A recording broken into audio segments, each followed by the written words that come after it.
Daripada kita mencari benar dan salah, kenapa kita tidak berikan pengetahuan, pemahaman, pengertian kepada mereka supaya mereka tahu apa yang terbaik, apa yang baik, apa yang buruk. Nah, sama ketika kita melihat penderitaan makhluk lain, sama dengan para bodhisattva melihat makhluk-makhluk terjebak ke dalam 31 alam tadi ini. Kalau kita sudah bisa melihat bahwa kita sendiri ada di dalam, tapi kita bukan hanya sebagai penderita gitu ya, di dalam, tapi kita juga bisa berkontribusi supaya orang lain bersama-sama dengan kita mau keluar nih.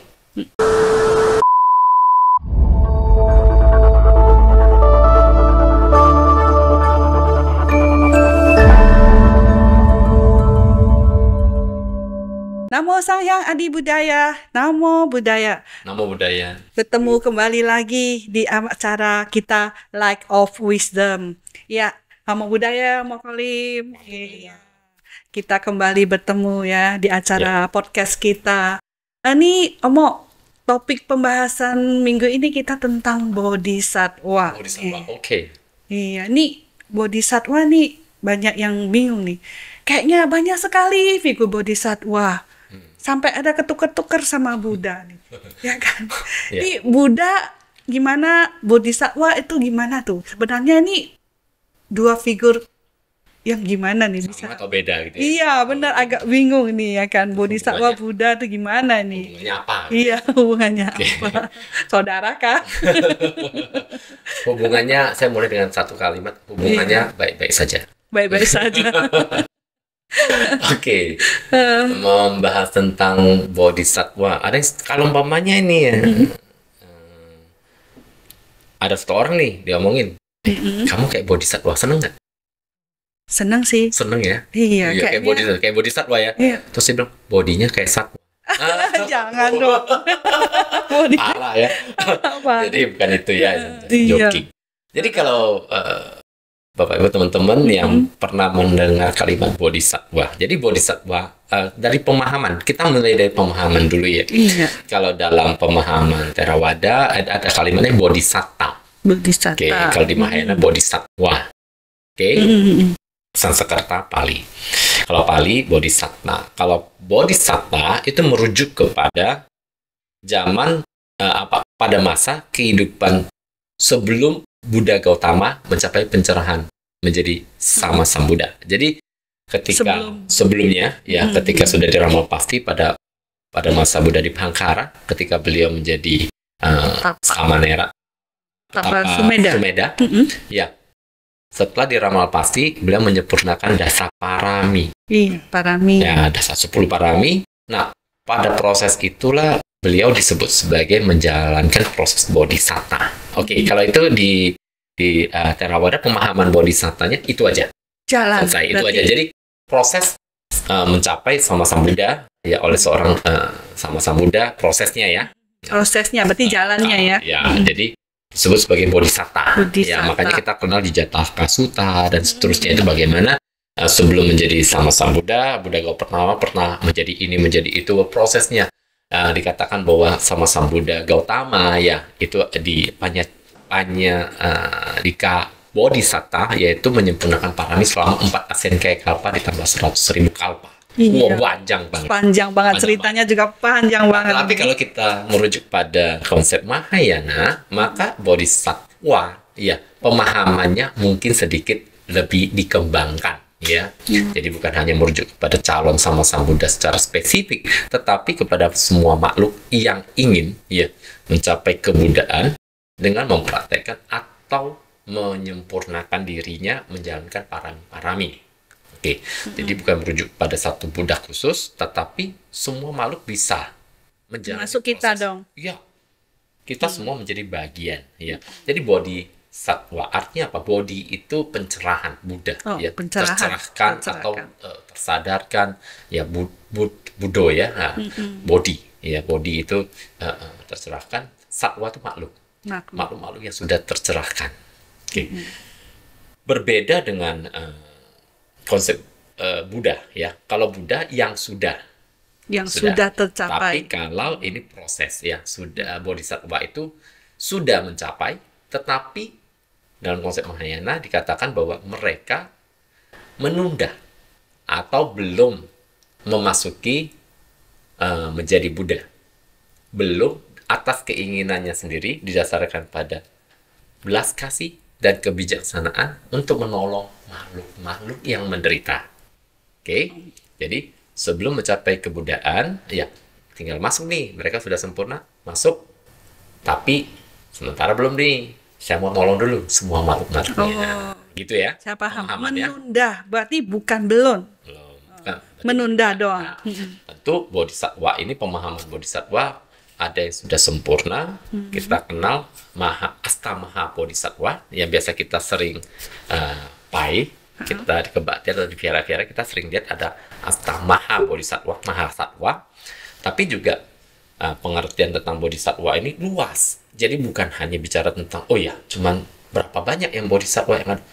Semua makhluk pada dasarnya yang punya hasrat, keinginan, cita-cita menolong makhluk lain, punya tekad menolong makhluk lain, boleh dikatakan dia sudah masuk ke jalur atau jalan bodhisattva. Kalau ada pemahaman Mahayana. Begitu ada tekad sudah tergolong bodhisattva begitu ya. Bukan tergolong, tapi masuk ke arahnya. Atau jalan menuju konsep bodhisattva ini. Jadi di sini pemahamannya kalau di Mahayana lebih luas, ya, mencakup banyak, ya. Tetapi kalau kita bahas tentang teoritikal ini kan teorinya kan teori-teori bodhisattva. Kita harus merujuk kepada apa sih bodhisattva yang sudah ada di dunia, dan kita nanti bahas di sana kita lebih asik nih. Kenapa sih? Misalnya ada Kuan Yin Pusa atau ada Tasetsu Pusa. Ya, kalau kita lihat di banyak sekali pusa. Kalau bodhisattva itu pusa ya. Ya, pusa. Kalau Buddha itu Fo. Pusa sama Fo. Kalau Mandarin ya, kayak kadang-kadang orang bisa salah kaprah nih. Pusa ya Buddha juga. Ternyata pusa bodhisattva, Fo itu Buddha ya. Ini kalau bodhisattva calon Buddha yang menunda dirinya. Selama menunda dirinya ini kenapa? Karena belas kasihnya untuk menolong semua. Itu dulu ya pemahaman simpelnya. Ini memang suatu pengetahuan ya supaya tahu ya. Biasanya orang pusa, Fo tuh orang disamaratakan. Ternyata ini adalah pengetahuan. Pusa itu adalah bodhisattva dan ini Fo tuh Buddha kalau dari Mandarin ya. Itu bagus sekali ini. Jadi kalau kita kenal biasa yang umum ya, saat ini kita bahas tuh Astamaha Bodhisattva, 8 Maha Bodhisattva. 8 Maha. Ya, kita mulai dengan awal kita suara. Ini paling terkenal. Kuan Yin Pusa. Kuan Yin Pusa. Kalau Oma bisa tahu Oma ya biasanya Oma. Oma kita lebih kenal Kuan Yin Pusa daripada Buddha itu. Nggak tahu, saya tahunya Kuan Yin doang. Banyak sekali Oma-oma yang begitu. Betul. Jadi Kuan Yin Kuan Yin Pusa, it's okay, itu Kuan Yin. Kalau kita suara, yang kedua Sitigarbha. Ticang Wang Pusa. Ini adalah bodhisattva yang bertugas membantu makhluk-makhluk di neraka. Loh, masa bodhisattva di neraka? Nanti kita bahas. Apakah dia terlahir di neraka? Yang ketiga Manjusri, Wensu Pusa. Kemudian yang keempat Samantabhadra apa ya? Munsteli. Oke lah. Jadi Manjusri itu yang naik singa. Manjusri yang naik singa. Ya, melambangkan pengetahuan, kebijaksanaan. Iya. Samantabhadra itu yang naik gajah bergading 6. Kalau kita lihat patungnya ya. Jadi kalau enggak kita ini mana bodhisattva patungnya sama semua enggak. Jadi kalau kita lihat ada di viara ada patung, kemudian satu bodhisattva, satu yang naik singa gitu ya. Singa, itu Manjusri. Kalau yang naik gajah, ya gajah putih bergading 6, gadingnya 6 itu Samantabhadra. Oke. Berikutnya adalah Nila Pusa. Ini juga sangat terkenal nih. Milefo. Apakah Milefo atau Mila Pusa yang benar? Yang benar adalah Mila Pusa. Belum terlahir. Belum mencapai Fo. Kapan? Nanti. Iya. Ketika ajaran Buddha Setelah Buddha Sakyamuni, nanti berikutnya beliau, yang Maitreya. Iya, Maitreya Bodhisattva sekarang. Oh, jadi Mila Pusa itu Maitreya. Maitreya Bodhisattva. Sekarang beliau ada di surga Tusita. Tusita, Oke, iya. menunggu kelahiran beliau nanti akan menjadi pangeran Acita. Oh, itu ceritanya panjang. Panjang lagi Iya. itu. Yang keenam adalah Mahastana Prapta Bodhisattva. Maha Tasece Tace Pusa. Mahastana. Oke. Yang ketujuh. Nah, udah 6 ya. Iya. Ini 6, 7. Ini kalau kasih kuis. Apa Pasti nggak saya deh? nggak bisa. Nah, yang ketujuh Akasagarba Bodhisattva. Ya, jarang kedengaran ya. Iya. Ya, yang kedelapan adalah Sarwani Warana Wiskambim Bodhisattva. Cucai Cangpusa. Tuca Pusa. Jadi ada 8 Astamaha Bodhisattva yang banyak di altar-altar vihara atau banyak di patung-patungnya yang kita kenal itu ada 8 Maha Bodhisattva ini yang sering kita bahas. Biasanya begitu. Ini biasanya lebih cenderung di aliran Mahayana ya. Ya, adanya di Mahayana. Mahayana. Kalau di Theravada kayaknya nggak ketemu ya. Kecuali beberapa vihara-vihara Theravada yang sering dikunjungi. Ada sih vihara Theravada yang jadi kayak tempat wisata gitu. Misalnya, sering dikunjungi umat. Kadang-kadang umat-umatnya kan datang dari teman-teman kita di Chinese. Iya. Kuan Imnya mana? Kuan Imnya mana? Kadang-kadang saya lihat ya akhirnya ditambah gitu ya. Itu adjusting namanya. Adjusting, Tapi kalau iya, dalam konsep Theravada, maka Kuan Im kita nggak akan pernah ketemu ya sebetulnya patung-patung Bodhisattva ini. Cuma ke jalannya ya Bodhisatta. Ya, jadi pemahaman tentang Bodhisattva ini lebih banyak dibahas di Mahayana. Betul. Ya, lebih banyak dibahas di Mahayana. Dan kalau kita melihat orang-orang tua dulu, misalnya sama dari orang tua kita, nenek kakek kita, mereka Iya. lebih mengenal Bodhisattva ini. Karena ini lebih familiar, ada di rumah-rumah, jadi altar rumah, altar Kuan Im kan banyak di mana-mana. Iya, pokoknya di mana-mana ada.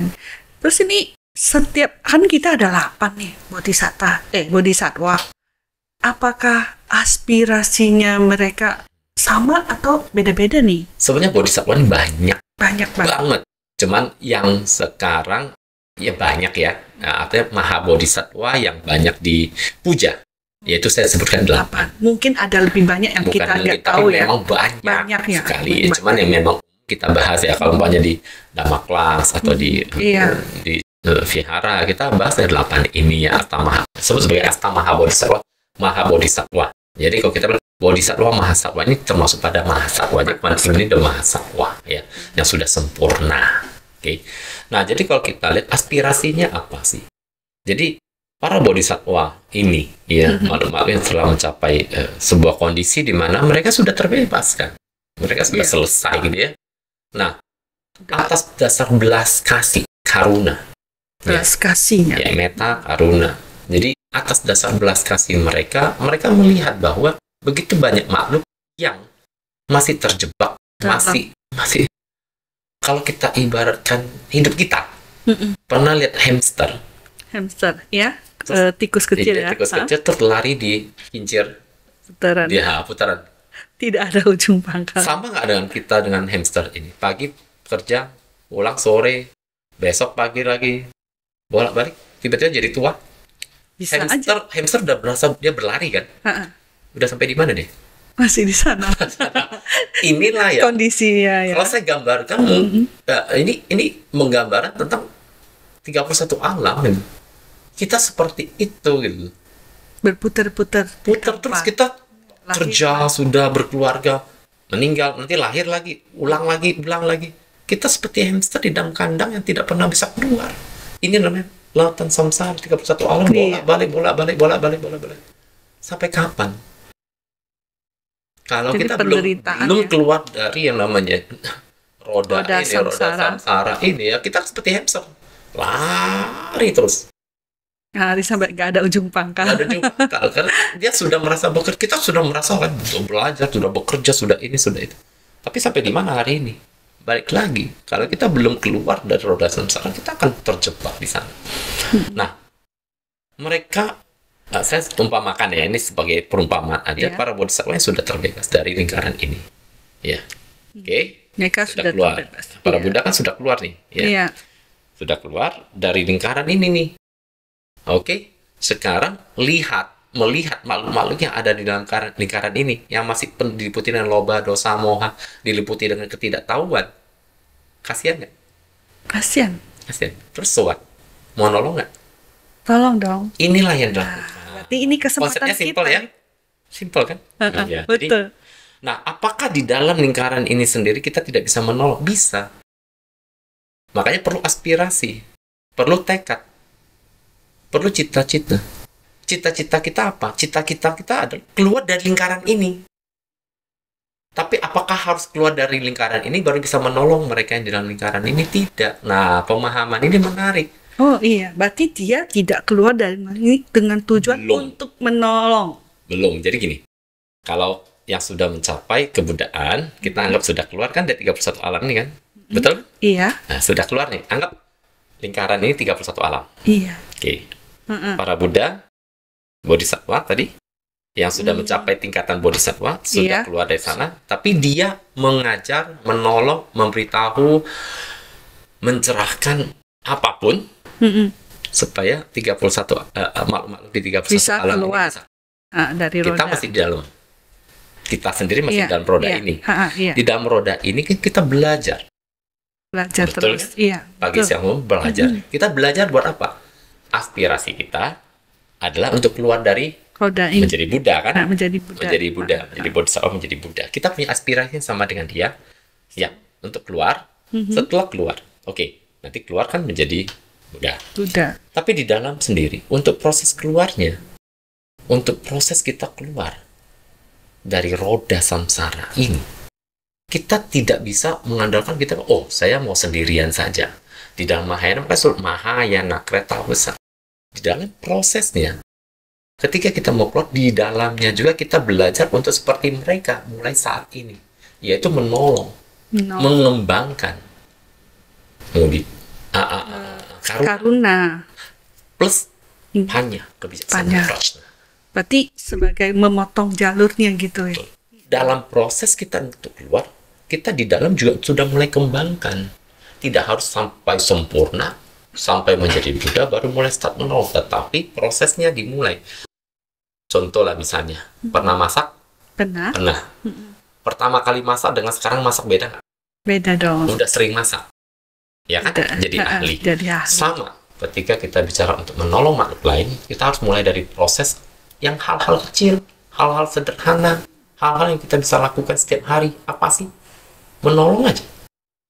Ketika menjadi kebiasaan, itu menjadi pola, menjadi karakter, menjadi mentality kita, menjadi diri kita. Iya, menjadi kebiasaannya kita. Lama-lama itulah yang kita sebut sebagai bodhisattva. Jadi, konsep bodhisattva ini, saya mungkin hari ini bicara tentang sesuatu yang mungkin lebih apa ya, lebih luas gitu ya.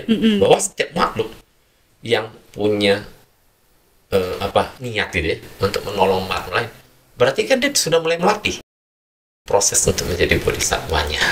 Jadi bodhisattva dia dipahami bukan hanya makhluk yang sudah mencapai ini baru namanya bodhisattva. Bodhisattva sama seperti Buddha. Buddha itu apa? Makhluk yang sudah bangun tercerahkan ya. dan tercerahkan kan? Tidak spesifik satu kan? Tidak. Buddha itu sebutan. Iya. Sama dengan bodhisattva ini sebutan. Oke? Jadi tidak mengarah ke satu orang, tetapi semua Iya. yang telah menjalani jalan ini. Bodhisattva way. Betul. Oke. Kalau sudah beresin, udah tamat, udah bisa, itu baru namanya Tuan Im. Baru namanya apalagi kita suara, C3, dan seterusnya nanti. Tapi bodhisattva ini kita harus pahami sebagai way, jalan. Jalan. Harus memulai jalan ini. Kapan? Di dalam lingkaran kita mulai belajar. Sambil belajar kita ketika sudah ahli, ya tamat. Kita sudah bisa mencapai sebuah kondisi pembebasan, kita sudah paham, kita terbebas. Ketika sudah bebas, kita nggak terpisah. Tetapi kita menjadi bagian dari penolong mereka lagi. Yang di dalam yang masih diliputi ketidaktahuan. Iya. Kita kita yang diinspirasi sampai menginspirasi. Ya. Kalau dia bilang begitu ya. Betul. Jadi, Luar sudah lebih biasa. paham ya? Bodhisattva di Kuan ini apa sih? Dia menginspirasi. Dia menolong, tapi bukan bicara tentang, mintalah, minta Kuan Im datang tolong. Bukan pasif. Iya, Kita benar. harus aktif. Aktif. Bener, kalau pemahaman yang orang tua tuh minta ya apa-apa minta ke Kuan Im ya, sampai jongkok-jongkok sampai Ya, lutut-lututnya. ya itu karena pemahamannya masih pada pemahaman ya, tingkat manusia kan kebijaksanaan orang beda-beda. Nah, sama dengan sekolah kan ada playgroup, ada TK, SD, SMP, SMA, kuliah. Ada yang masih SD, ada yang masih playgroup kan. Modelnya apa? Meminta, memohon aja. Ya sudah, mereka pada posisi kelas itu. Iya. Kalau memang mereka bisa diberi pemahaman Dharma supaya naik kelas, fine. Tapi kalau mereka masih berkutat pada minta, terus nggak mau dengerin kita, ya sudahlah di sana dulu deh. Iya, Kelasnya masih di masih di sana. sana. Kebijaksanaannya berbeda. Tapi kalau Iya. kita sudah mulai memahami, oh ternyata ini harus aktif. Pemahaman bodhisattva ini jangan pasif. Oh iya, tunggu Kuan Im datang tolong. Kuan Im itu apa? Tidak akan datang Kuan Im-nya. Datang tapi kita harus aktif. Aktif, ya, Aktif. betul. Iya. Jadi kalau kita pasif, kita cuma terima namanya nasib, takdir. Tapi dalam pemahaman Buddhis, karma gini. Kadang-kadang kalau saya bicara karma, dia bilang, ini udah karma gua deh. Saya bilang, sorry, Karma. sebelum bicara karma, jangan bicara karma dulu di depan. Apa yang kamu sudah lakukan? Iya. Iya, untuk merubah ya. Iya, karena karma ini bisa berubah. Bukan kalau kamu terima, ini sudah karma gua. Terus apa bedanya kamu pemahaman karma kamu dengan nasib dan takdir? Sama kan? Iya. Kalau kamu cuma terima, sudah. Ya, Pasrah, itu pasif. Karena mereka pasif. Ini sudah takdir dari yang di atas, selesai gitu. Tapi kalau karma kamu terima sebagai takdir juga, ya sudah. Dia tidak ada Pemahamannya perubahan. keliru. Keliru, Tetapi ya. kalau yang benar, karma ini kamu pahami sebagai sesuatu yang aktif. Kamu bisa merubah dia. Apa yang sudah kamu lakukan? Apa yang sudah kita perbuat mulai pikiran, ucapan, tindakan sehingga ya tidak terjadi hal buruk pada kita. Terjadilah hal baik. Itu baru pemahaman Buddhis yang benar. Sama dengan ketika kita bicara bodhisattva. Apa yang kita pelajari dari bodhisattva? Kualitas batin, kualitas positif apa yang bisa kita pelajari sehingga kita bisa menjadi sama dengan mereka. Teladannya apa Ya, gitu. jadi kita mempraktekkan apa yang mereka ajarkan, bukan menerima bukan menerima secara pasrah, tolonglah, datanglah, bantulah. Bukan Ya. menerima apa yang mereka berikan gitu. Ya. Bukan, tapi Ya. kita harus tetap mengupayakannya sendiri Nah, lewat jalannya ya. salah satu kalau saya katakan usul dari Kuan Im, awal kita semua bertangan 1000, kan pernah lihat kan? Iya, Tangan benar. 1000. Sering ada di wihara-wihara. Terus saya sering tanya ke umat, mau lihat nggak tangan Kuan Im? Mau dong, gimana caranya? Coba tangan kamu angkat. Siapa yang mau lihat tangan Kuan Im? Nah, umat pada angkat. Angkat tangan. Angkat dong. Angkat no, dua, Lihat ke satu kiri, kurang. Kalau lihat ke kiri, lihat ke kanan, coba lihat tangan sebelahnya. Ini tangan Kuan Im. Nah, buat iya. Kenapa? Kalau kita bisa berpikir, bertindak, berbuat seperti Kuan Im, maka Berarti tangan ini ini sudah mewakili Kuan Im. Tangan Kuan Im ya. Iya. Wah. Berarti tangan saya juga bisa dong Ya, jadi tangan Kuan semua Im. makhluk menjadi tangan Kuan Im. Ya, itu adalah pesan aktif. Iya. Artinya Kuan Im sebagai sebuah wujud contoh, sebuah wujud yang bisa kita teladani. Tetapi dalam sisi prakteknya, kita harus bisa berpikir, bertindak, berucap sama dengan Kuan Im.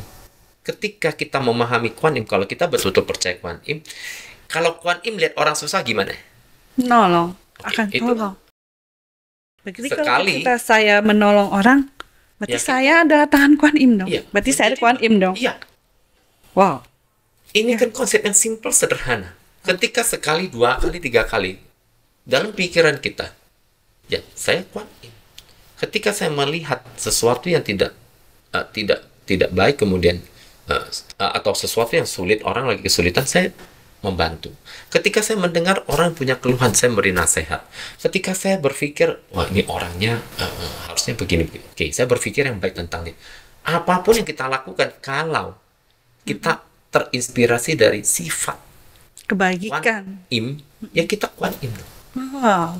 Dan itu yang kita proses setiap hari, setiap saat, setiap waktu. Ketika kita lakukan terus-menerus, pada akhirnya lingkaran samsara ini kita bisa lewati. Kenapa? Kan kita jadi terampil. Oke. Ini menjadikan itu saya mengerti kenapa Buddha tuh digambarkan Kuan Im itu 1000 tangan, karena kita bisa menjadi Kuan Im itu sambil ya. Jadi Semua makhluk luar menjadi biasa bagian sekali ya. Kuan Im. Jadi betul itu katanya setiap manusia tuh bodhisattva. Ya, Jadi ini adalah salah satu pemahaman yang baik sekali bahwa kita tuh udah bodhisattva ya. Betul, kita sudah punya potensi untuk menjadi Buddha. Cuma seringkali kita lebih santai, lebih cuek, lebih nggak mau peduli gitu ya. Sehingga kita gagal, belum berhasil menjadi bodhisattva. Kalau kita sudah praktekkan, Kuan Im kalau lihat orang susah dia bantu. Oke. Itu akan menjadi sebuah kebiasaan dan pada akhirnya ya kita benar-benar akan menjadi Kuan Im. Nah, pertanyaan berikutnya, kenapa Siti Garbha ada di neraka? Iya benar. Kita mana bisa bantu yang di neraka? Oke. Simple, sederhana. Apa sih neraka? Apa sih surga? Kalau kita melihat ya, orang bilang, gua cuma mau minta surga, nggak mau neraka. Iya. Saya bilang gini deh, simple. Ya. Di dunia ini ada surga dan neraka nggak? Kalau orang yang menderita ya seperti lagi di neraka. Ya, coba lihatlah. Orang yang tidur di pinggir jalan, kemudian di bawah jembatan, kolong-kolong jembatan, di pinggir-pinggir parit, nggak ada rumah. Ya, yang sakit, yang susah, yang menderita. Seperti neraka kan? Betul, seperti di neraka. Ya, apa yang bisa sampaikan oleh Siti Garbha bisa? Kamu bukan terjun ke dalam neraka, tapi di sekeliling kamu itu banyak neraka yang perlu kamu bantu. Kamu berpikir nanti setelah mati, gua ke neraka kayak Siti Garbha Bodhisattva. Ada orang susah di sana. Belum. Nanti pokoknya sesudah mati nanti gua ke neraka baru nolong orang. Di depan kita itu ada orang yang lagi di neraka tuh. Lagi kesakitan, lagi kesulitan, lagi kesedihan. Lagi menderita. Lu tolong nggak? Nggak usah tunggu sampai dia mati masuk neraka baru ditolong. Sekarang kita di dunia ini banyak sekali neraka loh. Neraka kehidupan gitu loh. Orang-orang yang susah. Benar ya. Orang yang menderita. Iya betul. Siti Garbha ini adalah lambang aja ya. Jadi inspirasi dong. Inspirasi kita menolong orang. Ya, coba berpikir. Siti Garbha Bodhisattva di dalam neraka yang paling dalam pun dia mau tolong. Ya. Artinya apa? Di hadapan kita ada neraka dunia ini. Ya.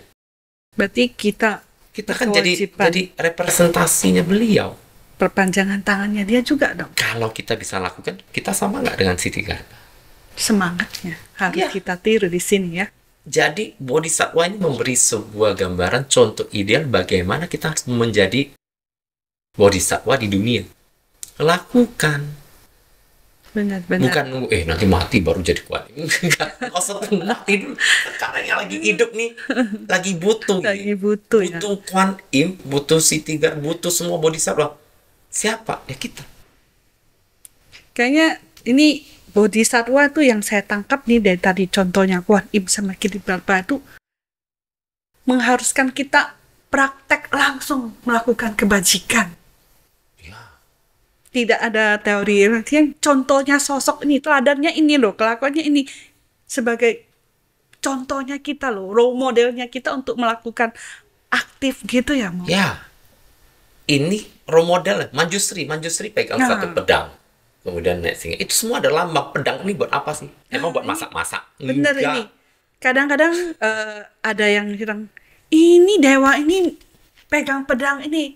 Pegang pedang agak ada kebiasaan bikin orang bilang kalau melakukan kebajikan nggak boleh pegang pedang gitu. Jadi gimana nih konsepnya? Pedang adalah lambang dari memotong ketidaktahuan, kebodohan batin. Iya. Pedang tajam, dia bisa memotong kebodohan batin. Ini lambang kebijaksanaan. Jadi kita harus melihat lambangnya apa. Ya, sama seperti kita. Ya, ini pedang kan kalau diibaratkan memotong kebodohan batin. Tujuan kita adalah seperti Manjusri. Kita potong kebodohan batin kita, sekaligus kita bantu. Artinya apa? Untuk memotong, kita punya pedang nggak? Punya. Yang namanya pengetahuan keterampilan. Kalau kita misalnya berbagi dharma, seseorang yang tidak memiliki pengetahuan keterampilan dan dia masuk ke dalam kebodohan batin, ketidaktahuan, dia tidak bisa membedakan baik dan buruk, benar dan salah. Kemudian kita dengan pedang kebijaksanaan mengajarkan dia, akhirnya dia tahu mana yang benar, mana yang salah.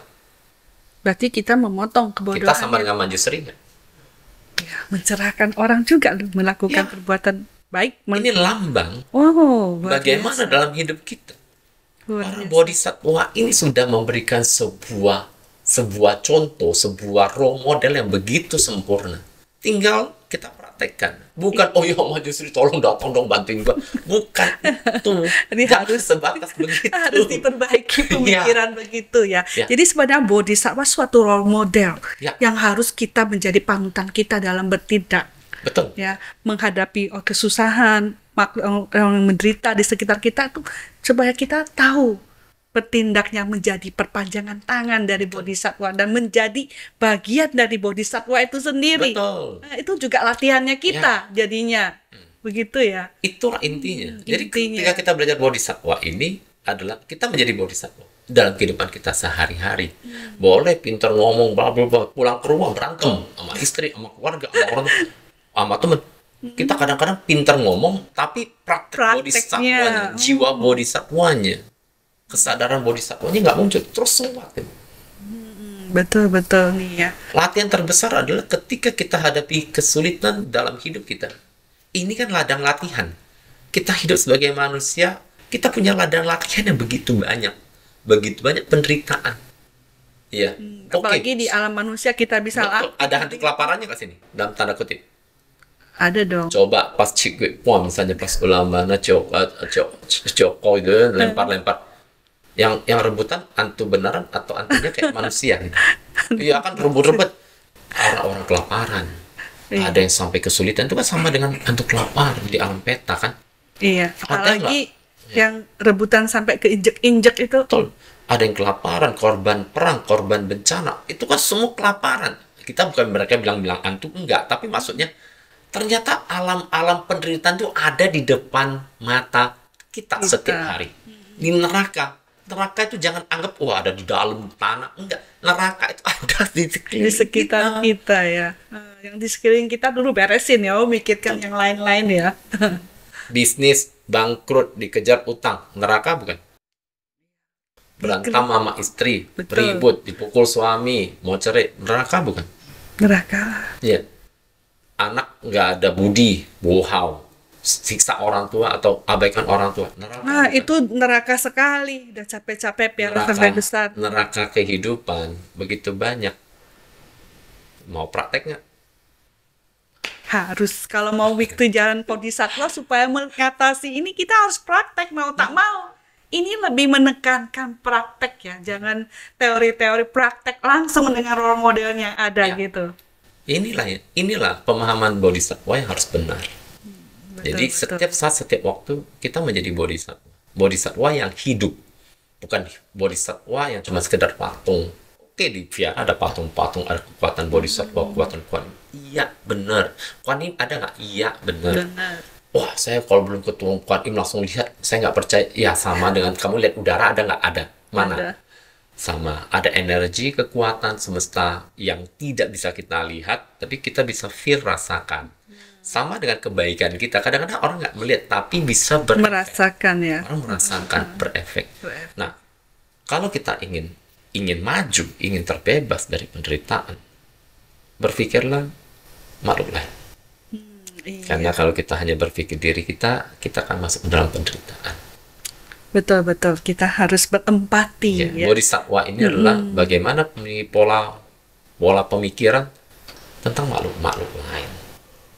Ya, luar biasa nih. Kayaknya topik pembahasan kita tentang bodhisattva ini kayaknya dapat pengetahuan baru. Ternyata bodhisattva itu adalah role model buat kita dalam bertindak ya, untuk memutuskan rantai penderitaan kita, sangsara penderitaan ini, untuk harus melangkah praktek langsung ya, jangan banyak teori, praktek langsung ya, menekankan ini ya. Iya. Setelah kita mengetahui ya teori tentang bodhisattva bagaimana ini bagaimana, kemudian kita lihat kembali ya, kita mulai dari Astana 8 Maha Bodhisattva ini. Apa sih yang mereka sudah perjuangkan? Apa sih yang mereka akan lakukan? Apa yang mereka punya cita-citakan? Kita ikutin saja. Ikutin Kita akan saja. jadi. Pasti Kita ya. akan menjadi bodhisattva. Jadi, saya mau capai bodhisattva. Simple. Jadilah istilah, pikiran, tindakan, ucapan kita seperti bodhisattva, seperti Kuan Yin, kita akan jadi Kuan Yin.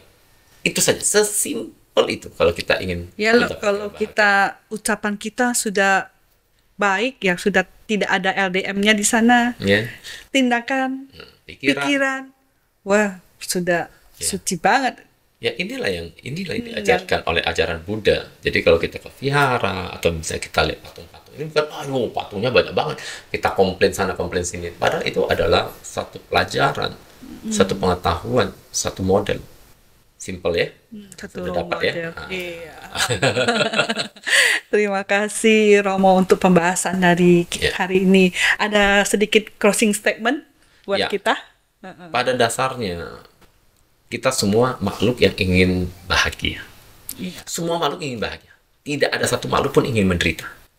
Betul? Betul, setuju. Saya Seekor juga. anjing aja pengen bahagia, nggak mau menderita. Apapun makhluknya ingin bahagia, tidak mau menderita. Tetapi pada kenyataannya akibat dari karma atau kondisi-kondisi yang tidak Memungkinkan bisa untuk kita kendalikan, pada akhirnya seseorang terjebak masuk ke dalam penderitaan.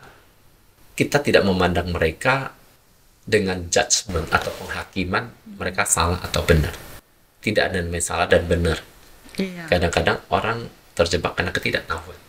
Daripada Betul. kita mencari benar dan salah, kenapa kita tidak berikan pengetahuan, pemahaman, pengertian kepada mereka supaya mereka tahu apa yang terbaik, apa yang baik, apa yang buruk.